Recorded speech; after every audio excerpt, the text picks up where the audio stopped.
Ya hablamos de las 5 mujeres Cristo, de las 5 mujeres que pudieran pertenecer a esta lista de los 23 Cristos históricos que, según la hipótesis, los masones conocen, tienen registro y saben quiénes son.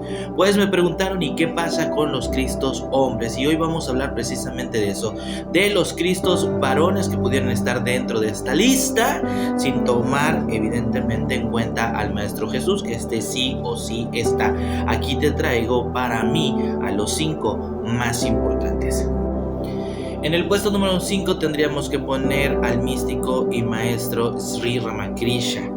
Sri Ramakrishna no se destaca necesariamente por hacer milagros o por ser porque pensemos que es la reencarnación de alguna deidad, pero sí se destaca por sus enseñanzas espirituales, elevación de conciencia y sobre todo por la filosofía que él tenía en cuanto a las religiones y las espiritualidades alrededor del mundo. El maestro Sri lo que pensaba era que todas las religiones no eran completas, sino que cada una representaba pequeños pedazos de un rompecabezas que se tenían que juntar en algún momento para que podamos entender la realidad espiritual del ser humano. También el maestro Sri hablaba de que el dogma por sí solo no funcionaba. ¿Esto qué quiere decir? No importaba a qué religión pertenecías, si solo te basabas en el libro, si solo te basabas en el dogma, nada, absolutamente nada estarías haciendo. La práctica es lo único que pudiera de alguna forma elevar tu conciencia. Habría que dejar el libro y las oraciones y salir al mundo a practicar de alguna forma todas las enseñanzas espirituales en conjunto.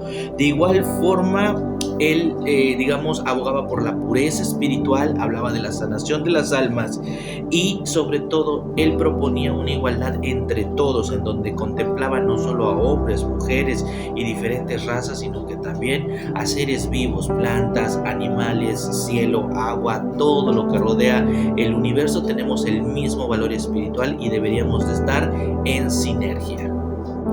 En el puesto número 4 estaría Apolonio de Tiana, un filósofo y podríamos decir que hasta cierto punto místico o mago, porque se dice que realizó proezas muy importantes que ahora se las voy a mencionar, pero iniciemos con su filosofía. Él proponía la virtud y la moralidad como base fundamental de todo ser humano. Decía que la sabiduría se podía alcanzar gracias a la armonía con la naturaleza, con todo lo que nos rodea. Él planteaba la inmortalidad del alma y sobre todo decía que la búsqueda de la sabiduría era el elemento crucial, lo único que verdaderamente le debería importar al ser humano dentro de sus dotes místicos. Y miren, son muy similares a las del Maestro Jesús, porque se decía que primero y antes que nada veía el futuro, sanaba enfermos, se comunicaba, tenía comunicación con los dioses, realizó exorcismos y también se dice que tuvo, la capacidad de resucitar muertos.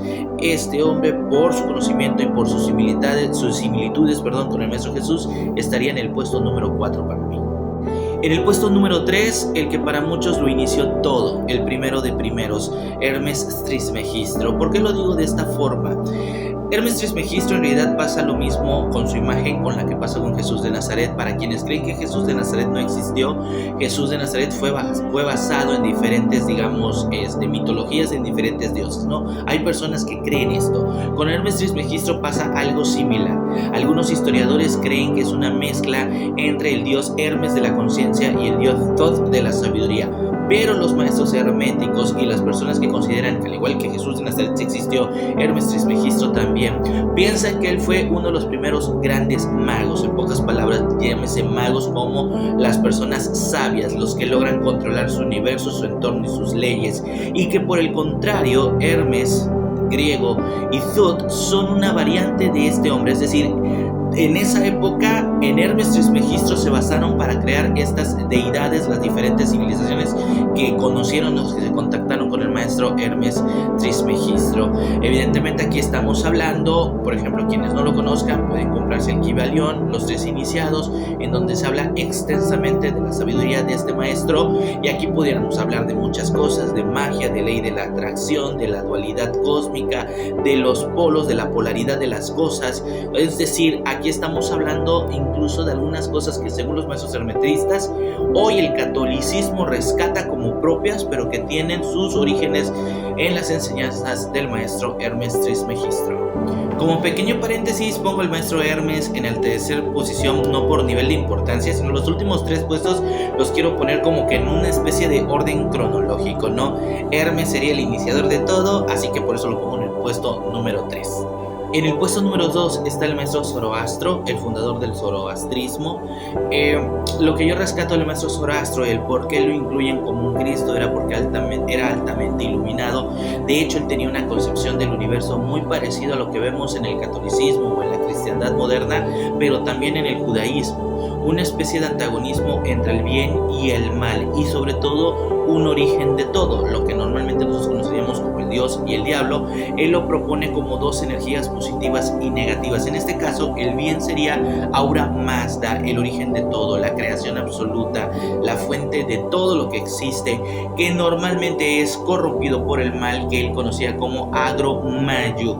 Algo muy interesante, él habla del libre albedrío y de cómo el ser humano constantemente está en una constante lucha entre su propio interior bien y su propio interior mal, y cómo cada una de las decisiones correctas podrían encaminarnos a la salvación, y como cada una de las decisiones incorrectas nos podrían encaminar a la condenación, algo muy similar a lo que ya nosotros conocemos en diferentes religiones. Así que el maestro Zoroastro también sería uno de estos 23 Cristos históricos. Y bueno, extrae cantado la obviedad. En el puesto número 1, el maestro Buda, una imagen que incluso, y lo voy a decir ahorita con todo respeto para que nadie se me ofenda, pero es la realidad.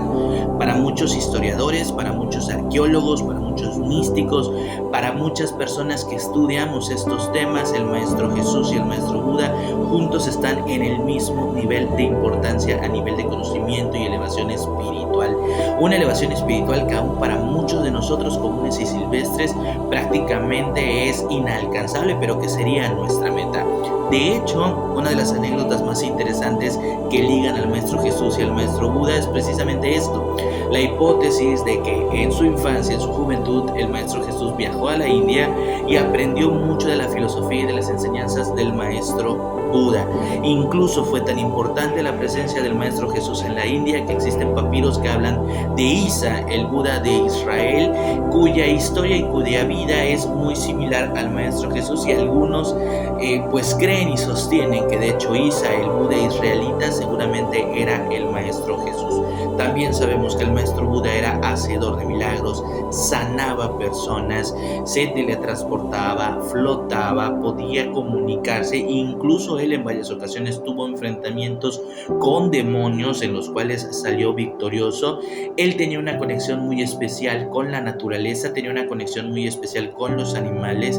Incluso hay un relato en donde un elefante desbocado ante la presencia de Buda se tranquilizó, y se dice que este fue el primer animal que se convirtió al budaísmo ante la presencia del maestro. Así que en el puesto número 1 de aquellos integrantes de los 5, para mí los 5 más posibles o los más importantes que se rumoran pudieran estar dentro de la lista de los 23 Cristos históricos, en el puesto número 1, Siddhartha Gautama, el maestro Buda.